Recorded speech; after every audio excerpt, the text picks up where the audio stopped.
And welcome to our September edition of Sports Highlights. We are on the road. Greg Picaveras along with Ray Price and the entire crew for our September edition.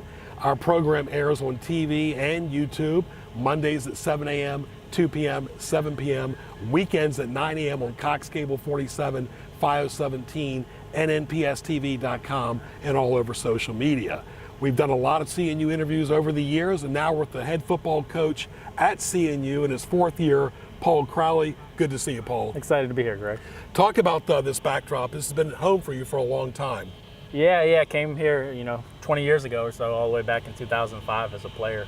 Grew up in the beach and, knew there was a place up in Newport News that was winning a lot of football games, and, that was appealing to me. So I was fortunate to coach here for a long time under Matt Kelchner, our original head coach. How has this place evolved since you've been a player? Oh, it's changed drastically. I think most Newport News residents know that. The amount that President Tribble put into the university, and obviously the facilities upgrades, but the academic rigor and the excitement about sports has grown over the years too. Well, let's talk about first, since we're right here at the backdrop of the field, your thoughts on the surface, the field, and playing here on Saturdays on game day. Yeah, we play on grass, which we're one of the only teams out there left that does, so we think it's a pretty distinct advantage, both from our guys having played on it, but if it rains a little bit, the opposing teams don't like it very much. So it's an advantage, and then we get 5,000-6,000 people at the home game, so you really do get true home field advantage here in Newport News. How did your time as an assistant coach prepare you as a head coach? Yeah, I think anytime you're looking into the job you want in the future, you're paying attention to the people you've worked for. So I got to work for Matt Kelchner and Jimmy Laycock up at William and Mary, and you see the things you like, see the things you don't like, and try to build your program around them.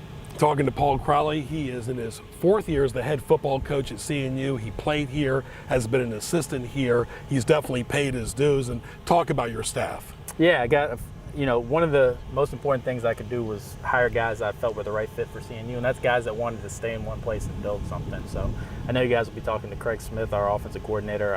He's a local guy from Virginia Beach, done a great job for me. Eli Wicklund, our defensive coordinator, been here the whole time. And then excited to have Tom Clark coming aboard. A guy with a lot of extensive experience, Liberty, VMI, a bunch of places, coordinating our special teams.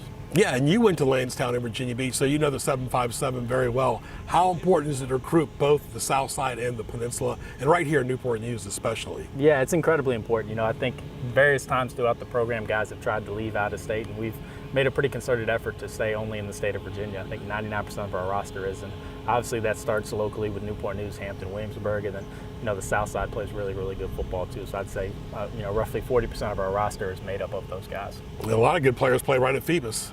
No question, and Coach Blunt actually went to school here for a little bit, and Coakley, the principal, played here too, so we got some good connections. Talking to Paul Crowley, he's the head football coach at CNU. What's the game day experience like in your opinion? How much does it rile up the team? Yeah, it's better than anywhere else. I think guys go on the road for the first time and they feel a little bit deflated. We have a 200-person band, and the best way I can put it is it feels the way college football is supposed to feel. You're playing on a grass field, it's a 1 o'clock kickoff.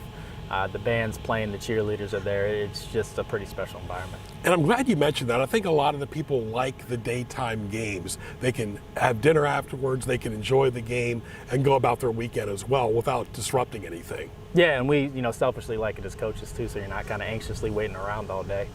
You get to get in and get out and spend some time with your family. Yeah, what do you remember the most about your time as a player here?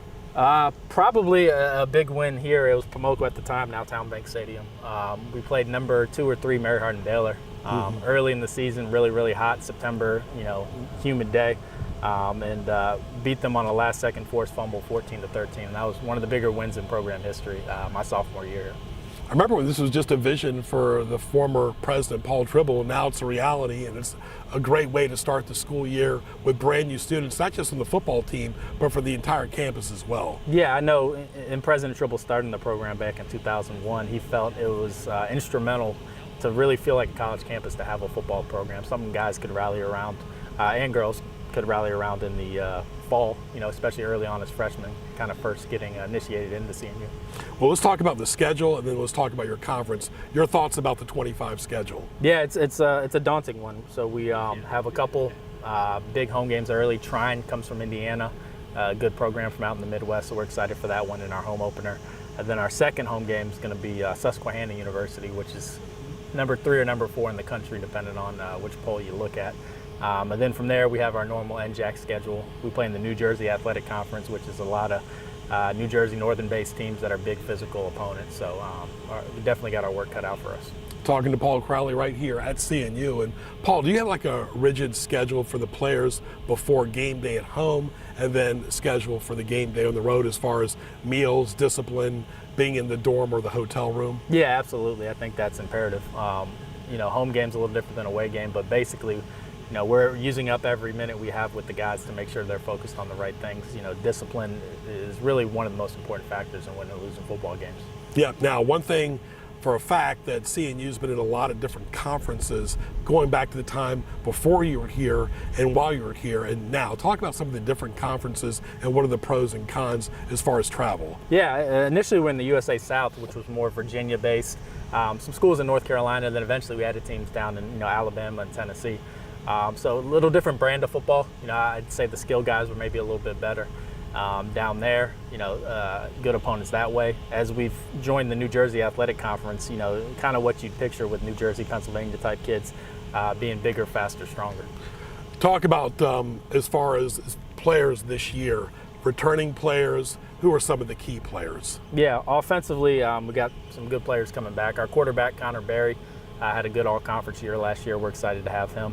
Gunnar White at running back, a local kid from Tallwood and Virginia Beach, has scored a ton of touchdowns for us over the 3 years I've been here. Jordan Lennon from York High School, local kid, another running back that's very talented, had a great year for us. And then, on the offensive line, we have a bunch of guys coming back we're excited about. And then defensively, Eli Shortfield had 5 interceptions for us last year. He'll be coming back on that side of the ball. How do you deal with depth and injuries as well, as far as how many players to get?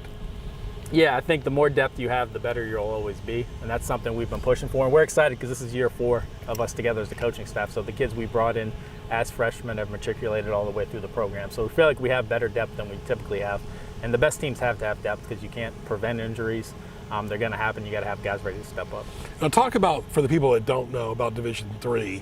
Now, Division I, of course, is all about the portal and NIL. First of all, your thoughts about how that's changed college football. Yeah, it's drastically different. I know, talking to some of my colleagues still at the Division I level, it's not a lot of fun like it used to be to coach there, where you're having to re-recruit your own guys, and just you don't get to have the one-on-one experience with the kids over the course of 4 years and really grow and mold them.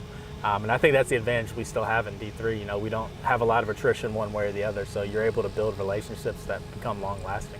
Yeah, because, you mentioned how it used to be. That's how it was. 4 years, 5-year red shirts. You don't see that often. The big schools, like in the Big Ten and the SEC, it's all about maybe 1 year, 2 tops. Yeah, it's a more mercenary approach, and, I think most coaches will tell you at the end of the day they do it for the relationships, for the fun you have growing and mentoring 18 and 19-year-old kids, and obviously that's a lot harder to do in a short time span. Do you sign some of your assistant coaches to be specifically on the road? I mean, some will cover Virginia. How do you do states outside of Virginia? Yeah, so we just divvy up Virginia. We don't go out of state purposefully. Again, I grew up on Virginia football and know the amount of talent in the state, and we felt like if we cultivated that correctly, there'd be no need to go anywhere else. So each coach has their own area. Like, for example, I do the south side of Hampton Roads. We have a coach that does Newport News, Hampton, Williamsburg, and Richmond, and Northern Virginia, and so on and so forth. Look how much football's changed from a physical standpoint, being in the weight room, nutrition, exercise. You were a lineman at one time, but that was a while back. It takes really a village to get a football team completed and done. No question. Coach Dean, our strength coach, has been here since we started football, but when you look at our record boards and some of the times guys run and the amount they can lift, it's only getting better and better as technology grows. So, guys, compared to even when I played, are definitely bigger, faster, stronger. Well, let's talk about that. Practice, restrictions on practice for weekday with exams and schoolwork and so forth. How much time are you on the field? How much time are you allotted in the weight room? Yep, we get about 3 hours a day on the field, and that's including meeting time. Then there might be weight room time that day, there might not. It just depends sort of on the day of the week. But yeah, the hands-on time with the kids is lessened compared to what it used to be, so you got to make sure you're making the most out of that time. Yeah, and of course, it's a village like we mentioned earlier too, and it really does take everybody. When you talk about the entire concept of football, the fundamentals on the field, off the field, you just don't show up on game day. It's what you just said, that 3-hour practice session, and sometimes it seems like it's cut shorter and shorter with more demands on everybody's time. No question, and even things like academic support. We have great academic support staff, because you take an 18, 19-year-old freshman, it's really an adjustment coming to college. So there's a comprehensive plan to make sure they're successful. All right, what are your goals this year? The goal is always to win the conference. Right. I think year in and year out, that's what you want to do.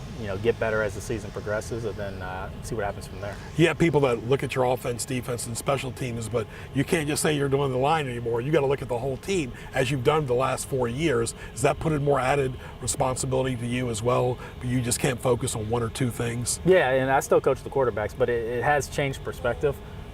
In some ways, your time becomes more limited at certain things, but I'd argue I think I'm better holistically of understanding football than I was 4 years ago. Understanding defense, and obviously that helps you as an offensive coach too. And the last thing, so much is put on physical health and staying in shape, but how about mental health? Because you can tell right away when a kid is not right. Yeah, and the more points of contact you have with the kids, the better. So I was just brought up our academic support staff, our strength and conditioning staff, our training staff. There's a whole village of people, like you said, that really make sure they're successful. And the more people that are checking on them, the more people that are looking for those mental health concerns, the earlier you can find them and hopefully get them fixed. All right, that's interview number 1 right here in our September back to school show. Football season, of course, right here at CNU with the captain's head football coach, Paul Crowley. He played here, he was an assistant here, and now he is a head coach in his 4th year. Stay tuned, we'll be back with more CNU guests after this.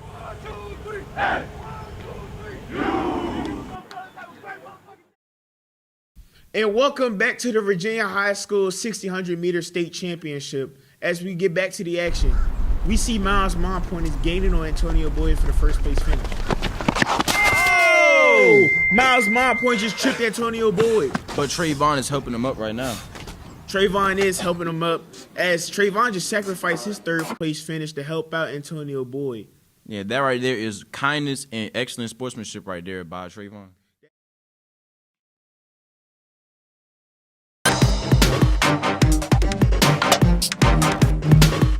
And welcome back to our second segment of Sports Highlights on the road at CNU, now with assistant coach Craig Smith. Hope you enjoyed our first guest as well. Craig, good to see you. Thank you, Greg, for having me.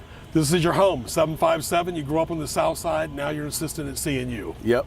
I grew up in Virginia Beach, excited to be, back home, went away for a little bit, different places, how college does, takes you to different places. So excited to be back home around friends and family. So I guess when you were going to high school at Kellum, you probably even never knew the peninsula was this big, probably. I didn't. It was kind of like its own little world being out there in Virginia Beach, with all of those schools. So going to Kellum, I really only knew those schools out that way, as well as some in Chesapeake too. So. Just to give you some backstory, Virginia Beach has 11 high schools, Hampton has 4, Newport News has 5. Talk about your role here as offensive coordinator. Yeah, so my role is, obviously the, play caller and all that good stuff and putting things together. Me and Coach Crowley, head football coach, as well as our offensive line coach, the Big Kepper, do a great job of game planning, managing, the offensive guys and things of that nature. So that's kind of what we get done here. How important is it to be on the same page with you and the head coach and all the assistants? Because really, you all have to make one decision at the end of the day. Right. It's very important because it starts with the head coach, what he wants. And I make sure that, that gets delivered for the most part, right? And you do your best to make sure that you meet the demands that, he asks for, the things that he asks for, I should say. That way game day can go as smooth as possible. So. September is still a very hot, humid month. How important is it for these guys to stay in condition? Because a lot of times they can gas out in the second quarter, especially those early games. Right. It's very important. I think those guys working out in the summertime, just like I did coming out of high school and college and stuff like that's very important, hydrating and all of that stuff. I think you get an idea of that on the very first day. When guys are moving around a little bit, you do some conditioning tests, but it's very important. And you get a little bit of that taken care of during camp as well, doing a little extra running and stuff like that. And we do a decent job just in general. Our practices are fairly up-tempo, keep guys moving and stuff like that, so they're able to get in shape during camp too. Craig, talk about some of your schemes on offense. Yeah. So, just to start off, we're a multiple spread offense. We motion shift and trade. We'll use various personnel groupings. We'll put guys in different positions. One young man that you'll speak with, Gunnar White, he's a guy who is kind of a positionless player, but he is a running back, right? And you can use him kind of like a Christian McCaffrey where you put him out on the perimeter, you run screens and things like that. So you can put him out as a number 1 receiver, number 2 receiver, and do some different things. So we're going to be multiple in what we do. Always like to say, facing us on offense or when you're on defense facing us, while we're on offense. It's almost like playing a triple option team because you can get hit in a lot of different ways. And having a quarterback like we do, he's able to stretch the field. So we're able to stretch vertically as well as horizontally on the game field. Are you able to make a lot of halftime adjustments game to game, or sometimes you just don't have the time to do it? We have the time to do it. And we have a lot of the times when we go in at halftime, there's a lot of things that we haven't even called yet. And quite honestly, on our play sheet, we'll probably have, believe it or not, maybe over 100 plays. And some of we haven't hit a lot of them, obviously, so there's a lot of different things that we can go to and or adjust. And our guys have great memories. Our guys do a good job of retaining the information that we give them. So if we have to make some slight adjustments, that typically isn't an issue. Same thing with maybe if somebody were to get injured and we have to put somebody else in there to do the same job, we can do that as well. Right here on the road at CNU, talking football as well. And you talk about when you and I were growing up, there weren't as many distractions. Right. The phone was not a big deal. Right. We pretty much went to school, had our lunchbox, went to PE, academics, athletics, activities. Now we live in a different world. Right. How does the staff help temper that with these kids? I think it's hard to do, right? Because all of these guys, just like we do, you have these small computers in your pocket. So it's hard to control guys doing that. You just hope that the young men that you have on your football team understand, hey, I need to be disciplined. Certain things I can and cannot pay attention to, and it can't be a distraction. But we'll harp on it a little bit. Won't make it a big issue, so those guys will actually pay attention to that. But it's hard to do, to be quite honest. You mentioned trying the first game. How do you start preparing now from last year, or do you get practice tape? How does that work for game one? Right. So what happens is there's an agreement typically with the other opponent, such as trying with their head coach and our head coach on whether or not they want to exchange film. So they come to an agreement, and a lot of times they exchange maybe the last 2 games of the season that they played. So preparation, even for them, probably started in the spring. I know for us being able to watch the film, break it down, have an idea of what they were doing and all that stuff, that started in the spring, and it will continue during camp as well. But at the beginning, it's going to be about us getting better, us working on our discipline, attention to detail, and finishing everything that we start, and then we'll transition into trying, getting prepared for them, what they do defensively and all of that good stuff. Who was your mentor growing up? My mentor was Tyson Veit. He's somebody that when I got into college coaching, he did, I'll be honest, he was very detail oriented, did things the right way, worked hard, cared about his players. He's now the defensive coordinator at the University of Cincinnati, was at Iowa State prior, as a linebackers coach, assistant head coach. But he was somebody that definitely was inspiration, as well as somebody that is a mentor still to this day. When we're this close to the season or in the season, you only have a little bit of time to prepare from game to game. Are you pretty much in game mode now? I am. I'm locked in. So it's definitely a great time. When your body knows when it's there, and it is time. And it locked in, can't go to sleep, waking up at 4:30 in the morning, ready to go, plays on the mind, camp and how I'm going to do things, how we're going to do things on the mind. So you get in the mode. And Greg, that's a good point too. The more you visualize, more osmosis you have, right, mentally prepared, that'll give you an advantage. Absolutely, absolutely. I firmly believe it. I'm even when I was a player, it was all about envisioning, hey, how are you going to do certain things? How am I going to react to this? How I'm going to react to that? And that's the same exact thing that I do now as an offensive coordinator, is how I'm going to react to certain things. If a defense does this, if they play cover 2, if they're blitz happy, these are the plays I'm going to go to, so on and so forth. So that's how it naturally works now. Yeah, the more conviction you have, the more it translates to players. Right. Do you see who the team leaders are early on? Yeah, I think we have an idea. And as I mentioned, one young man that you'll talk to, Gunnar White, he's a guy who's a pretty good leader. He leads by example.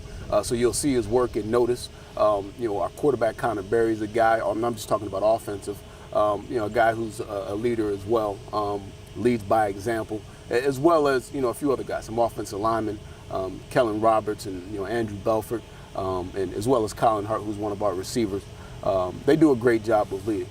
For a person who grew up here and you do recruiting now, Right. how much of a benefit it will be when the other part of the tunnel is built and you don't have to worry about, you still have to worry about delays regardless. Right. And I'm sure we'll still have delays, Right. but it will help, right? It definitely will. Like right now, you got to wait till about 7, 8 o'clock at night to get going, or early in the morning to get going. So it will be great to be able to get over the other side a lot faster. All right, give us your advice for a high school player that wants to play college football at CNU. Yeah, so make sure you're maintaining your business in the classroom. The average GPA getting in here is roughly about a 3.6. There is some flexibility, so making sure that you manage your business in the classroom, as well as update your high school film. Make sure you put it up there, whether you use Huddle or any other system. That way we can evaluate it, and then reach out to us. And we'll be out at every high school. We recruit every high school in the state of Virginia, so we'll be around. We'll make sure that we're talking to coaches and stuff like that as well.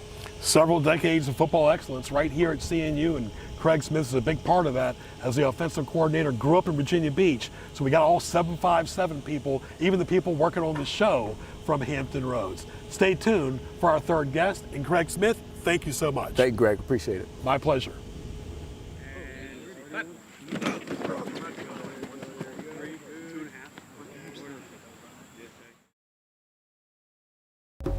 I've been rising up and advancing in my classes. I've been rising up to be the best student athlete I can be. I'm rising up as a leader in my school. I'm rising up to prepare for my future career. We are all rising up and preparing ourselves for success, thanks to our dedicated teachers and staff in Newport News Public Schools. Rise up!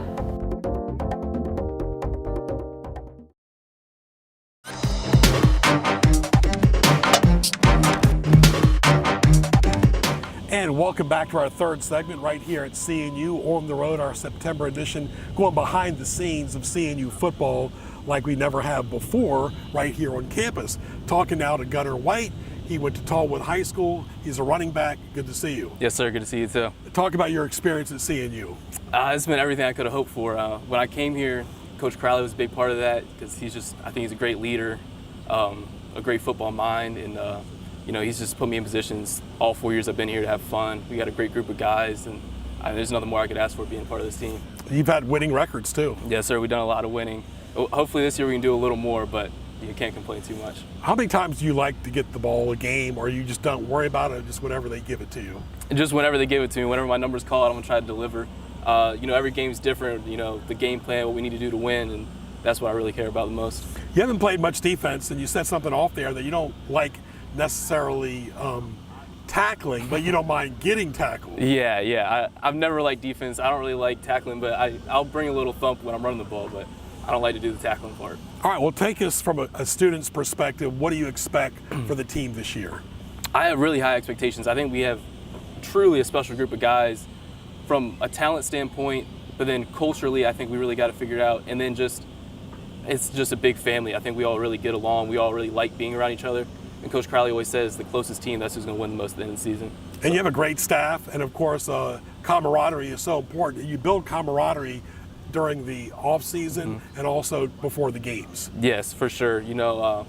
We're with each other constantly. Through camp, it's all day. We're going up to games. We have 7-8 hour bus rides and hotel, and then the whole off season. I think we do a good job with the camaraderie in practice and workouts, and then outside of football, we all spend a lot of time together and just enjoy being around each other. Gunnar White went to school in Virginia Beach at Tallwood High School. How was that experience? It was good. I learned a lot there. I think I got pretty good development. Our records weren't always best there, but the same thing. It was just fun playing football, being with the guys, and I can't look back on it too bad. Is there a team here this season you're really looking forward to playing, or you're looking forward to playing everybody? I really do look forward to playing everybody. Salisbury's always a special game. It's a rivalry. This year it's senior night, so that'll be fun, but really every game I get excited for. How about fan support from Virginia Beach coming here to watch you, your mom and her friends and your family members? Yeah, that's something I really feel just blessed to have. It's a big part of why I came here. My parents being able to come to every game, my sister, trainers, my grandparents, all that is truly a blessing, honestly. Really? So what do you enjoy the most? What do you enjoy the least? The most, obviously the games. I love playing football, truly. Least, you know, you get a little banged up and nicked up, so I don't like dealing with, you know, those injuries and that maintenance and stuff like that. But how do you stay hydrated and fueled up during a game? I mean, you have to eat properly. Normally, you guys have a meal well before the time of kickoff. Take us through game day. Well, I have a hydration kind of ritual. I'll usually get a gallon of water and Pedialyte the night before, and drink half of each the night before, the other half on game days, and then throughout the game, and drinking water at meals and just keeping up with the Gatorade and electrolytes and all that. Exactly. What advice would you give? There were people in your shoes several years ago. What advice would you give to somebody that wants to play college football? I think the best advice I got when I was in high school going through recruiting is kind of just love who loves you. A lot of people chase going to a bigger school, going somewhere just to say they went D1. But some of those schools, you know, maybe they're showing you a little interest, they don't love you that much. If you go to who truly wants you and like wants you to be at their school, you're gonna have the most fun, the best experience. What do you enjoy the most about campus life? That's tough. I'm probably the people. There's just a lot of people, really great people here that I love being around, and I can't ask for much more. In order for you to play on the football field, you have to have your academics right. So I'm sure there's been some favorite classes you've had over the years. Yeah, you know, anatomy is definitely interesting. You know, I used to want to go into physical therapy, so learning all of that and like the workings of the body, and it kind of translates to football too. So that's probably the most interesting for me that I've taken. Yep, and exactly. When you talk about your team, your past teams, how would you summarize them? You've had all winning records. You're looking forward to 25, but there's something you can draw from each year to help you this year? I think my freshman year, we had a great group of seniors that, one, they were close to the senior class. They did a good job bringing in the young guys and setting the culture. And then my sophomore and junior years, we've just been so talented and still continue to build that culture. And then this year, I think we really have it nailed down, the camaraderie, the accountability, and then talent-wise too. Who was your mentor in football growing up? Growing up, my dad, for sure. You know, he's the one that got me in the game. When I was little, we used to be in the house. He'd throw pillows at me for me to juke. He'd do drills with me all when I was coming up, so definitely him.